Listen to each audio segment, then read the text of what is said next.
Deep beneath the turquoise waters of the Gulf of Aqaba, there lies a graveyard that oceanographers cannot explain. In 1978, a team of divers scanning the sea floor discovered strange, unnatural formations. Coral growing at 90-degree angles, shapes that do not occur in nature. When they stripped away the barnacles, they found the impossible: gold. Specifically, gold-veneered chariot wheels preserved for thousands of years in the salt water. For centuries, historians told us the Exodus was a myth.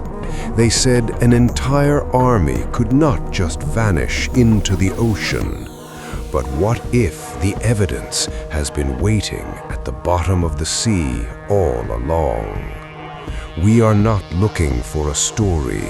We are looking for a crime scene.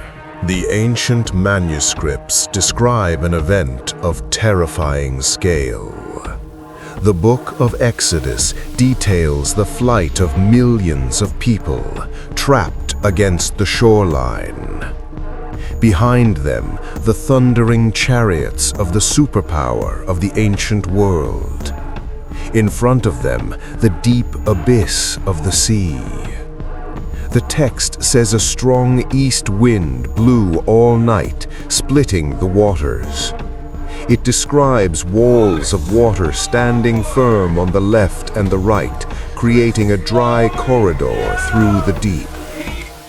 Geography has always been the problem. Most maps place the crossing at the shallow Reed Sea or Suez Lakes. But the biblical description requires deep water, enough to drown an army instantly. The narrative describes a trap, a specific beach where the mountains shut them in. This matches the topography of Nuweiba Beach in Egypt perfectly. A massive flat peninsula surrounded by mountains leading directly into the ocean. But if they crossed here, they would need a miracle to survive the drop, or a geological bridge. This is where modern sonar technology aligns with the ancient texts. Bathymetric scans of the Gulf of Aqaba reveal a shocking anomaly. The seafloor drops thousands of feet deep on both sides of Nuweiba Beach. It is a canyon. But exactly between Nuweiba and the Saudi Arabian shore, there is a massive underwater land bridge, a natural causeway that is surprisingly flat and wide. The Quranic narrative confirms this precision. It describes the event not just as a parting of water, but as a path becoming dry and beaten. Allah says, "Strike for them a dry path in the sea." The existence of this underwater bridge changes everything. It turns a mythological event into a geographically possible scenario. If the water was removed, this land bridge is the only place an entire nation could walk across without climbing underwater cliffs. The texts imply a calculated destruction. The water didn't just crash, it targeted the pursuers.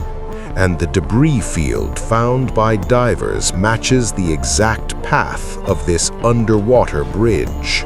So, we have the location, Nuweiba Beach. We have the geological anomaly, the underwater land bridge.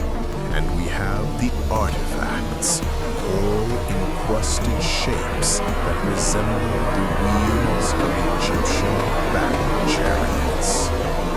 Metal detectors have picked up readings of iron and bronze scattered across this specific line in the ocean.